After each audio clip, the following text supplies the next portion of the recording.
Bonjour, avant de commencer, je tenais à vous présenter le site internet sur lequel j'ai acheté l'appareil. Voilà, c'est Obigaga, c'est un site chinois. Vous pouvez entièrement leur faire confiance, hein. J'ai fait une commande chez eux en super économique et j'ai reçu le produit en 11 jours. Vous pouvez y aller les yeux fermés sans problème.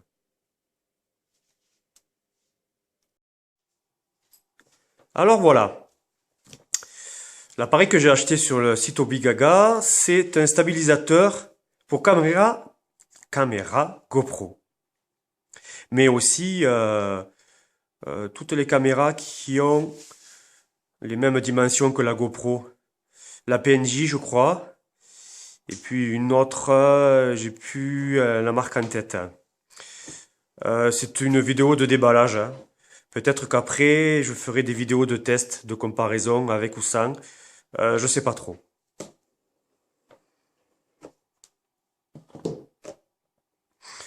La protection est vraiment bien, hein. Cette mousse-là, elle est suffisamment dure pour absorber tous les chocs.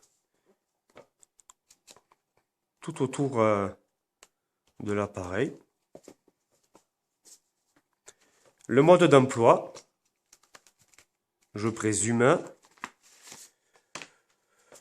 Alors, la version en chinois. Voilà, Z1 Rider 2. La carte de garantie. Je pense qu'il faut remplir les informations et renvoyer. Intéressant, tout est marqué en chinois. Et là, tout est marqué en anglais. Le mode d'emploi, ben celui-là est en anglais. Super, on va pouvoir comprendre tout ce qui a marqué. Ça présente les fonctions, les accessoires.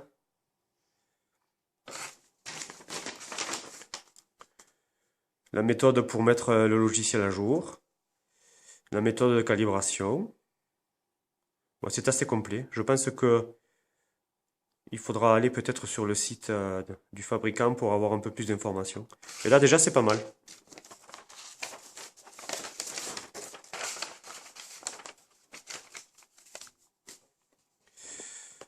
Alors une boîte noire, il doit y avoir les accessoires dedans. Voilà. Deux piles. 3 volts 7, 900 mAh. 3,33 Wh. Alors ce cordon, par rapport à la première version, où lui n'était pas fourni, il permet de charger ou d'augmenter un peu la charge de la batterie de la GoPro avec la batterie de l'appareil. Ça peut être utile, hein.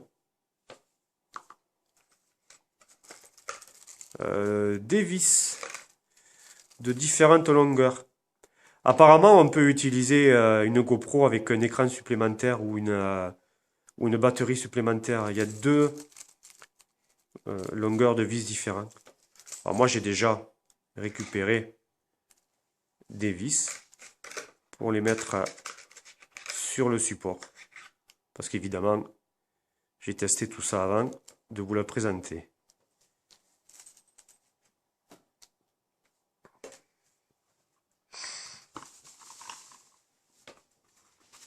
Alors, le stabilisateur. Le Rider se présente avec deux parties séparées. Le corps, les boutons de commande ici, avec le bouton d'allumage là. Un câble assez long, suffisamment long pour utiliser une perche assez grande. La deuxième partie avec les moteurs. La nacelle pour fixer la GoPro. Toujours par rapport à la première version du Rider. Les fils sont cachés ici, à l'intérieur. Il y a évidemment la fixation universelle GoPro. Et en plus, ils ont rajouté à la base d'un des moteurs un pas de vis, un quart, compatible avec tous les accessoires appareils photo, les trépieds. Ça, c'est vraiment une super idée. Si vous voulez pas investir dans les accessoires GoPro officiels, vous pouvez utiliser des accessoires appareils photo. Allez, on va monter pour voir ce que ça donne.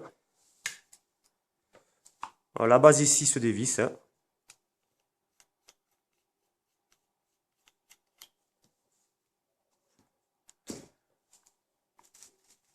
On va mettre en place les deux piles que j'ai aussi chargées au préalable.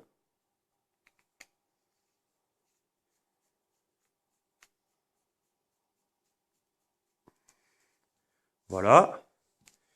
Ici, je vais installer la GoPro. Moi, j'ai une RO4 Silver avec écran intégré. J'ai pas racheté de batterie supplémentaire parce que je n'ai pas une utilisation très casse-cou. Donc, j'ai acheté des batteries, deux batteries de plus. J'aurai largement la possibilité de les changer quand la première sera épuisée. Alors, il y a un sens, hein, bien sûr. Alors, je pense que... Voilà, ça c'est ici comme ça. Celui-là, il va là.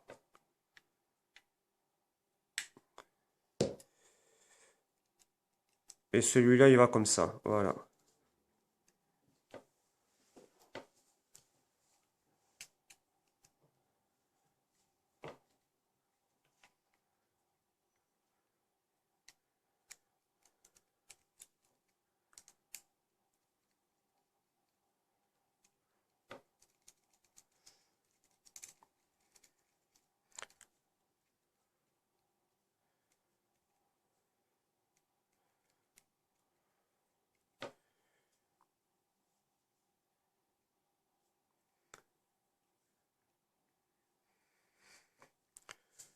Voilà, comme ça.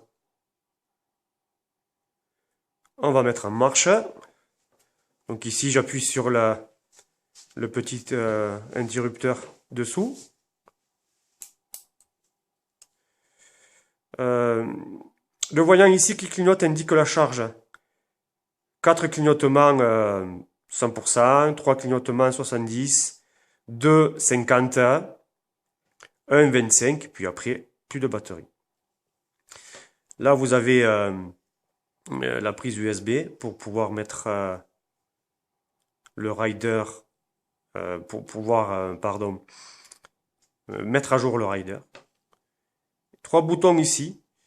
Pour le démarrer, c'est celui-là qui est le plus à droite, le plus à gauche, pardon. Je laisse appuyer. Voilà. Et là, l'appareil est en route. On a les petits voyants qui nous indiquent que les moteurs sont prêts. Donc, vous voyez, extrêmement stable, quelle que soit votre position, la caméra reste vraiment droite. Hein. Aucune vibration ne peut dévier l'axe. Hein. C'est quand même assez impressionnant hein, de voir le système fonctionner. L'appareil a 3 modes. Vous avez le premier mode qui se met par défaut là. Donc vous pouvez aller à gauche et à droite hein, et la caméra vous suit. Elle suit le mouvement. Je n'ai pas encore fait des tests poussés pour déterminer quel est le mode le plus adéquat. Le bouton en haut et en bas permet de faire varier l'axe pour viser. Ici, vous voyez, on monte ici, on descend ici.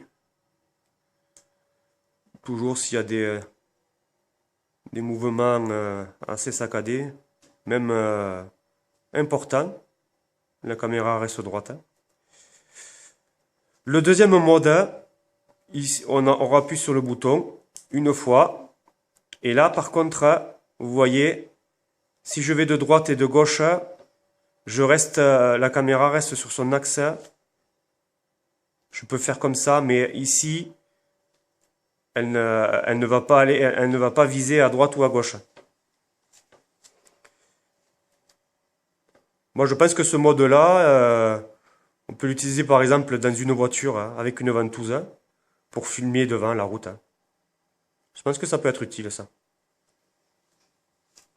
Et le troisième mode, en appuyant 2 fois sur le bouton, à ce moment-là, si je monte la caméra, elle va suivre le mouvement. Si je la descends aussi. Donc je pense que c'est plutôt l'utilisation sur une perche, avec comme une Steadicam classique. Vous pouvez aller en haut, vous pouvez aller en bas, elle va suivre le mouvement, elle ne reste pas sur l'axe. Je pense que c'est le mode manuel sur une perche. Par contre ici, l'axe que vous pouvez modifier, c'est celui-là. Vous voyez par rapport à l'autre.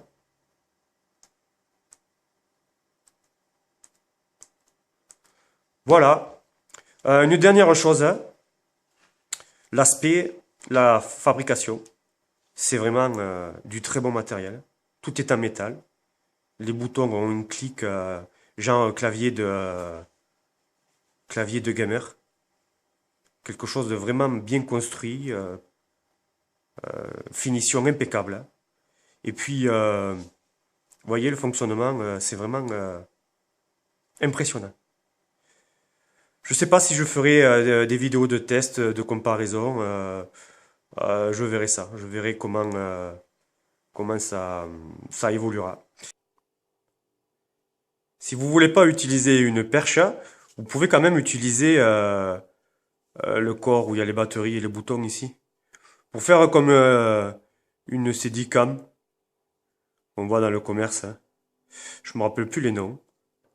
Mais il y a quelques modèles, y compris de la même compagnie, Zhiyun.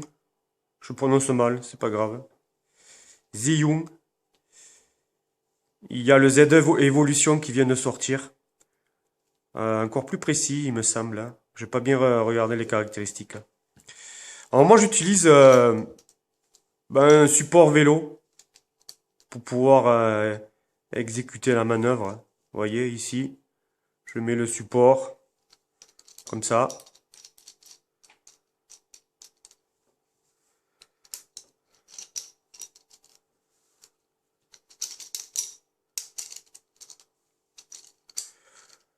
Je vous montre rapidement. Hein.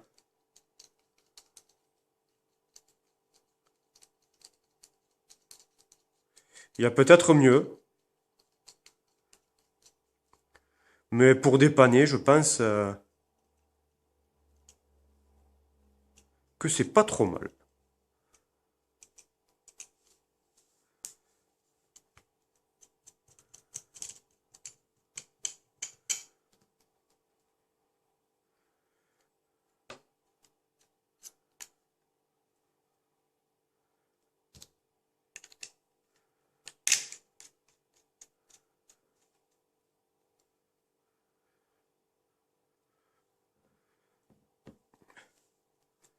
Voilà, vous voyez, le système 1.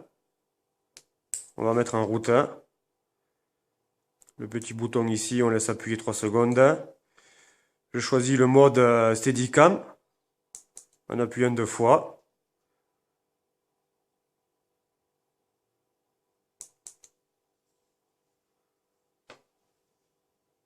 Il veut pas fonctionner. C'est pas grave. Hein. Mais voyez, je le tiens comme une Steadicam. Voilà. Ça y est, c'est bon. J'ai appuyé trop vite, il me semble. Une Steadicam économique. Hein. Voilà, j'ai choisi le Rider parce que pour les accessoires, hein, pour pouvoir le monter sur tous les accessoires, hein, GoPro, les harnais, tout ça. Mais un support vélo et j'ai une Steadicam. C'est pas très esthétique, hein, mais c'est efficace. C'est terminé. Merci d'avoir regardé la vidéo. À une prochaine fois.